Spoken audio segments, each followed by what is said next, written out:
Nous allons donc regarder la partie du championnat du monde de 1948 qui a opposé Vassili Smyslov à Samuel Reshevsky, avec plusieurs thèmes dans cette très belle partie positionnelle: la paire de fous, l'avantage au centre, la domination des lignes et surtout les échanges de pièces. Alors, Smyslov ouvrait les blancs. Et la partie commence comme une partie espagnole, variante un peu tombée en désuétude aujourd'hui de la Steinitz différée. Voilà, Steinitz différée, ça va être D6 au quatrième coup. Donc deux voies principales pour jouer ça avec les blancs, c'est soit échanger en C6 pour faire des pions doublés, soit comme ici très fréquemment C3 puis D4. Alors, cette vieille variante cavalier E7 est maintenant assez peu jouée. En revanche, à la place de cavalier E7, on a vu des très très bons joueurs ces dernières années changer un petit peu d'un répertoire habituel et jouer G6 ici, Mamediarov plusieurs fois, Caruana et Carlsen aussi. Alors, bien sûr, les blancs saisissent le centre, on va devoir se déclouer. Et maintenant, attention, petit coup empoisonné, le coup fou B3 menace simplement cavalier G5, gagnant le pion F7. Les noirs vont adopter une stratégie un petit peu passive qui a pour but principal de maintenir un point fort sur la case E5. La stratégie va être ça, toutes leurs pièces focalisées sur la case E5. Donc ils empêchent d'abord le coup cavalier G5 qui pourrait coûter cher. On continue le développement. Le cavalier doit laisser passer le fou.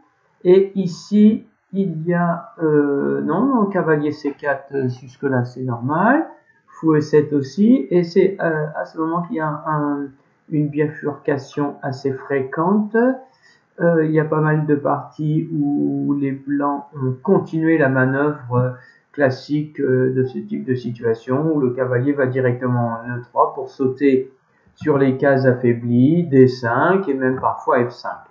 Voilà. Alors Smyslov choisit de faire une partie un petit peu plus calme, et d'abord le roc de chaque côté. Vous voyez, les blancs ont perdu un petit peu de temps, mais c'est quand même nettement moins grave dans une situation comme celle-ci où la position est bloquée, le centre n'est pas du tout ouvert. De toute façon, la stratégie des noirs, c'est pas du tout d'ouvrir le centre, mais on voit que grâce à leur cavalier D5 et ce que j'appelle parfois l'avantage d'avoir deux pions au centre contre un pion et demi, eh bien les blancs ont l'avantage. Les noirs poursuivent leur stratégie consistant à maintenir toute leur force vers leur point fort, le pion E5. Alors, en fait, cette stratégie n'est pas très très forte parce que assez rapidement, à partir de cette position, les blancs vont prendre le dessus. Alors, pour l'instant, l'avantage blanc réside sur le fait d'avoir deux pions au centre contre un pion et demi, et pourtant, Smyslov va échanger. Il permet aux noirs, a priori, de rétablir l'équilibre au centre, mais déjà, je vais remarquer qu'il y a quelques petites difficultés ici qui doivent m'apporter comme indice que les blancs ont l'avantage. Alors, sur la prise la plus naturelle qui serait de reprendre avec le pion, en me disant, ben voilà, j'ai maintenu un pion au centre, il y a immédiatement une petite perte de matériel, mais qui est quand même très très grave. C'est simplement cavalier prend F6 échec. La dame ne peut pas prendre en F6 parce que le fou D7 se ferait prendre. Donc on va prendre avec le pion G et simplement fou prend H6. Les blancs ont gagné un pion avec une structure très nettement supérieure et la paire de fous. C'est pratiquement déjà gagnant pour les blancs. Donc, premier indice inquiétant pour les noirs, on ne peut pas reprendre comme ceci. Si on essaye de reprendre avec le cavalier C, eh bien, il y a échange avec le cavalier. Et si on essaye à nouveau de prendre avec le pion, eh bien, c'est exactement la copie conforme de la séquence précédente. Cavalier prend F6 échec. G prend F6. On ne peut pas prendre avec la dame parce que la dame blanche prendrait le fou D7. Et là, peut-être que même encore plus fort que fou prend H6, je pense que dame H5 est carrément mortel. On menace dame prend G6, on menace fou prend H6, dame prend H6, à cause du fou B3 qui est très très fort et du clouage du pion F. Voilà. Donc deuxième possibilité, pas très bonne non plus. Alors cavalier prend E5, cavalier prend E5. Si on prend en E5 maintenant avec le fou, une séquence un petit peu plus complexe mais qui revient un peu pas au même, c'est F4 d'abord. Un seul coup, sinon on va perdre du matériel, c'est de jouer fou F6. Et là, il y a un coup très fort. Alors si vous voulez vous entraîner un petit peu, vous pouvez peut-être mettre la pause et chercher comment les blancs prennent le dessus. Voilà, il y a le très joli E5. D prend E5 et on recommence avec la même séquence. Cavalier prend F6, échec. La dame ne prend pas parce que ça coûte le fou D7. Et sur G prend F6, dame H5 avec une attaque mortelle contre le petit roc. Donc après D prend E5, on pourrait regarder aussi cavalier G prend E5, c'est le même type de séquence que la précédente là. Donc il a pris du fou. Les blancs échangent et ils ont gagné la paire de fou. De toute façon, l'autre cavalier pouvait aussi prendre le fou F6, mais c'était quand même un petit peu moins fort. Hein, alors que là, le cavalier D5 est très très fort. Et maintenant, simplement, on met les tours en communication, on prépare, parce qu'il y a encore le fou C1 à sortir, mais la dame prend une place très offensive et vise déjà le pion F7. Peut-être qu'il n'y a pas de danger immédiat contre le pion F7, mais on sait que il y a quelque chose qui plane dans l'air. Voilà. Alors, fou S6, c'est naturel. Et voilà comment Smyslov saisit les lignes. La première ligne importante, c'était la diagonale A2 G8, qui a eu une importance dans toutes les séquences que l'on vient de voir. Et maintenant, bien sûr, la colonne ouverte, la colonne centrale. La dame noire est en face de la tour. Il faut faire un petit peu attention. Et les blancs menacent simplement cavalier B6 par exemple, gagnant la qualité. Donc la dame n'a pas du tout envie d'aller sur une case comme B8 ou C8 où les tours seraient toujours, ne seraient toujours pas liées. Si la dame va sur H4 et la dame va sur H4, ben, et va simplement y avoir, si la dame va en H4, va simplement y avoir G3. Donc les noirs se sentent après tour D1 plus ou moins obligés de manger en D5. La tour prend D5 et vous voyez, les blancs sont en train de s'emparer de la colonne ouverte.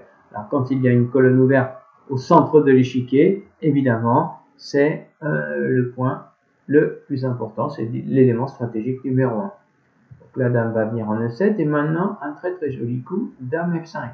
Ça paraît être un simple coup comme ça, mais on a une forte menace qui ne peut pas être parée par le moyen le plus naturel. La menace, c'est l'entrée de la tour sur la 7e rangée.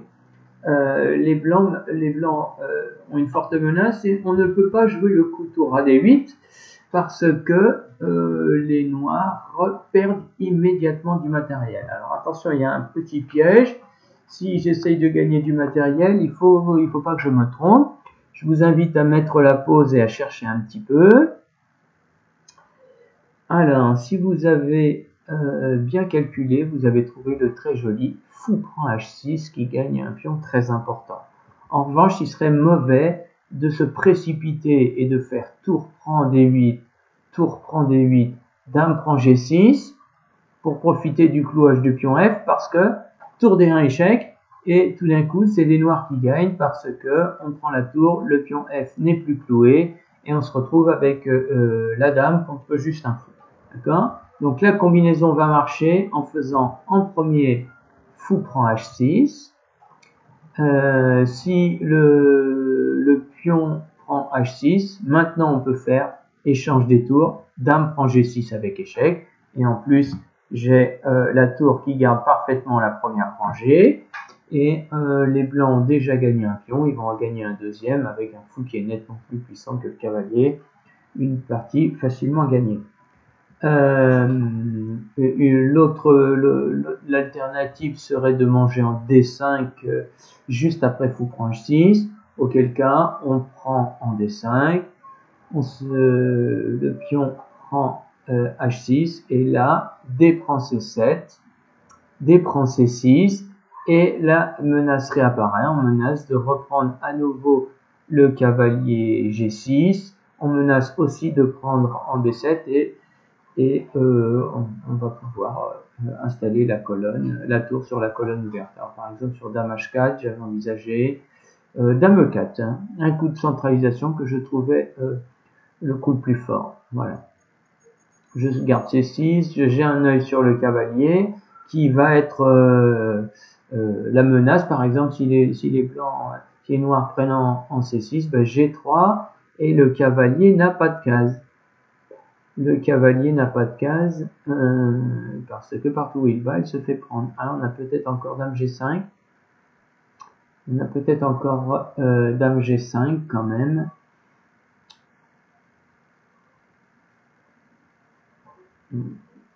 Dame G5 et puis Dame G5. J'ai envie de jouer Tour D1 avant même de prendre en C6.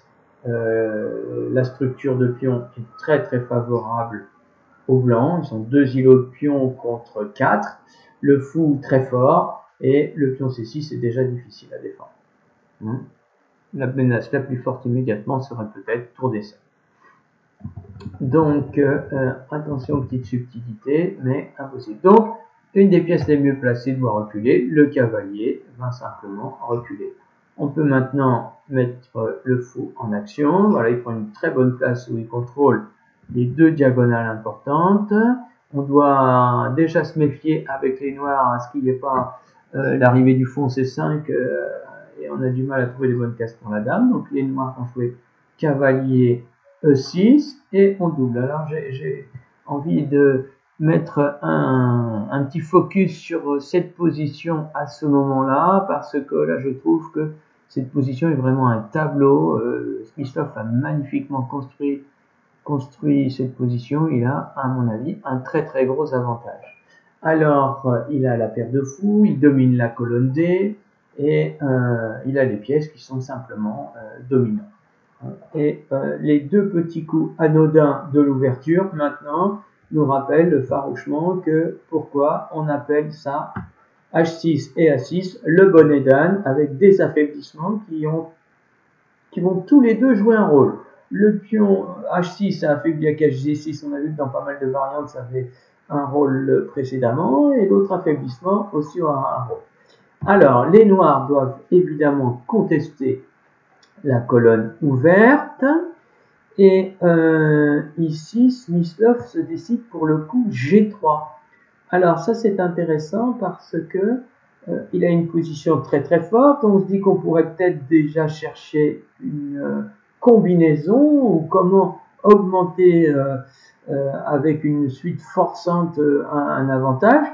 Et en fait ici, il doit se contenter, mais c'est excellent, de renforcer le jeu. Alors ça c'est un classique du jeu positionnel. Le jeu positionnel, ça va être une longue série de petites améliorations. Donc le coup de pion qui empêche le mat du couloir, le coup de pion qui contrôle la case H4 et qui va permettre l'augmentation de l'avantage d'espace des blancs.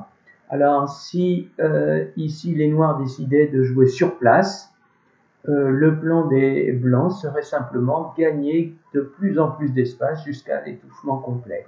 Alors par exemple, je ne sais pas comment envisager une situation où les noirs ne bougeraient pas, peut-être qu'ils bougeraient juste la tour A, eh bien on commencerait par H4 pour empêcher tout mouvement côté roi.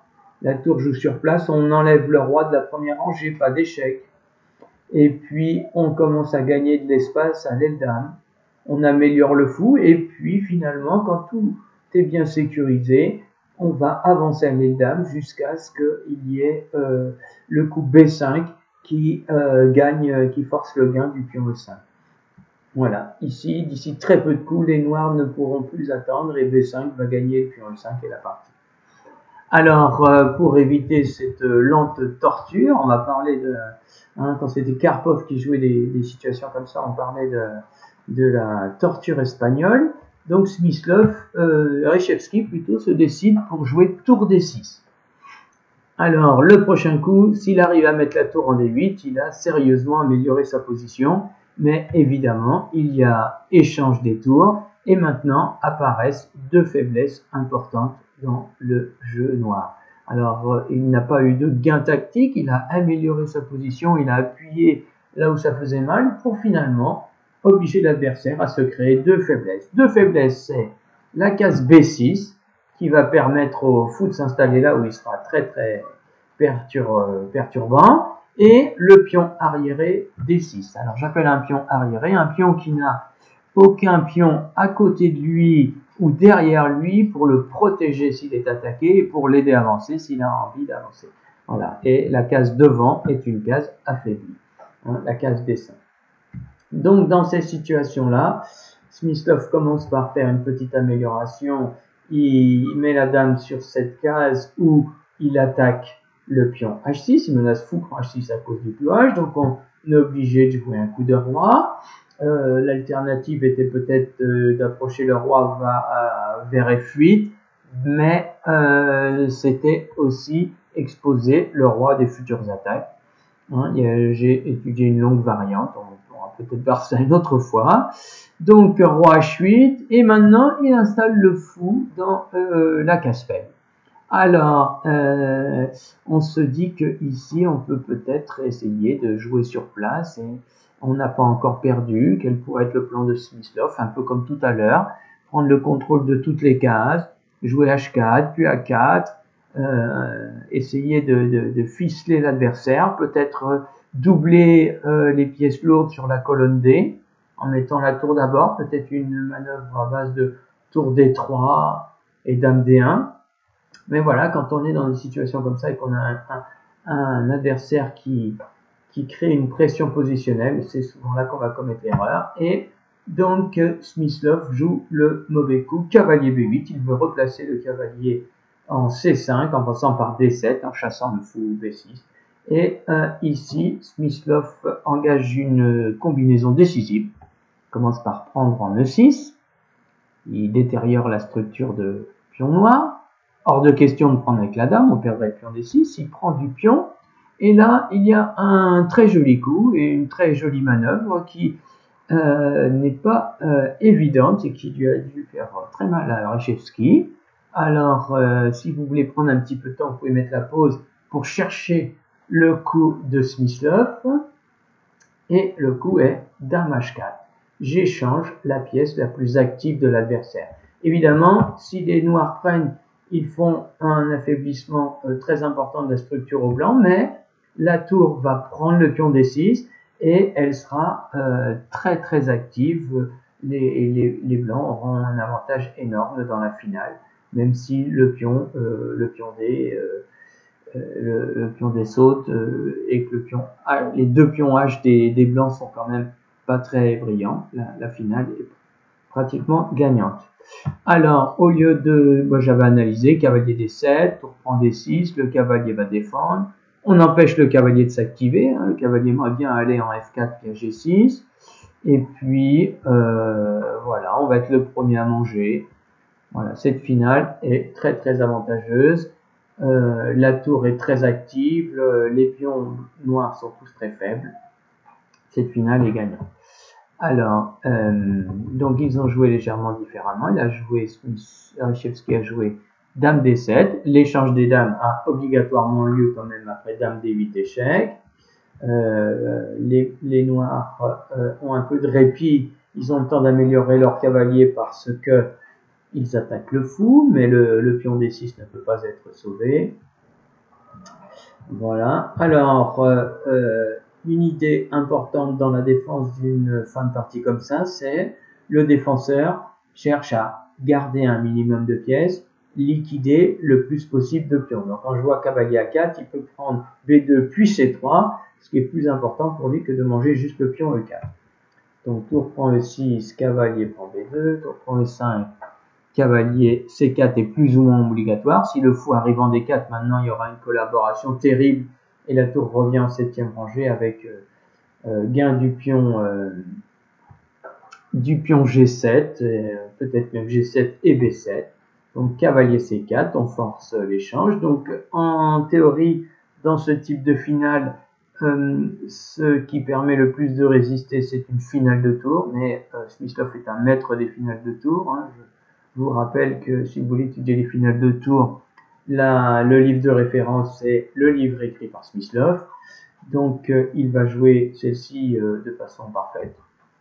Tour prend B7, voilà, on a 4 pions contre 3 et un pion passé E.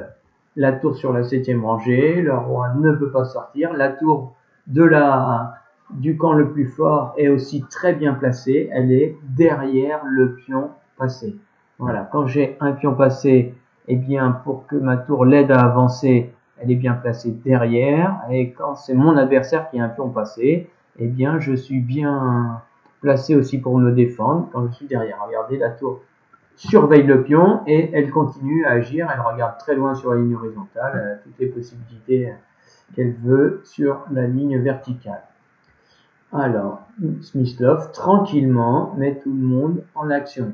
Petit détail très important, dans les finales, quand j'ai l'avantage, je dois essayer d'éviter qu'il y ait une liquidation de pions. Là, les noirs proposent un échange de pions qu'on ne veut absolument pas accepter.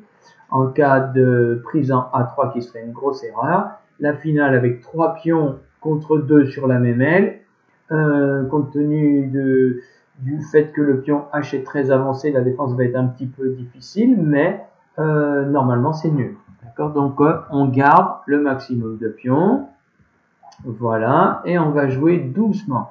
On prend son temps pour avancer tout le monde. Alors une fois que le pion est avancé jusqu'en A2, le roi blanc ne peut pas se mettre sur une ligne où il y a un échec, mais Smyslov a déjà prévu d'être couvert par le pion F, éventuellement G, s'il a le temps d'aller jusqu'en G6. Il avance le pion E, il a déjà anticipé qu'il pourrait y avoir un pion sur tour F6 échec. Et maintenant, les noirs font le troc du pion F contre le pion A, mais impossible de faire le tour F6 échec, et le pion G va se faire manger. Le gain le plus simple, c'est les blancs vont faire l'échange du pion E contre les pions G et H, par exemple. Là, on doit parer soit mat en A8, soit échange des tours. Vous savez que quand vous avez une finale inférieure, la dernière erreur, c'est souvent celle où j'échange la dernière pièce. Mais ici, si le roi sort, les blancs vont facilement manger G et H. Voilà.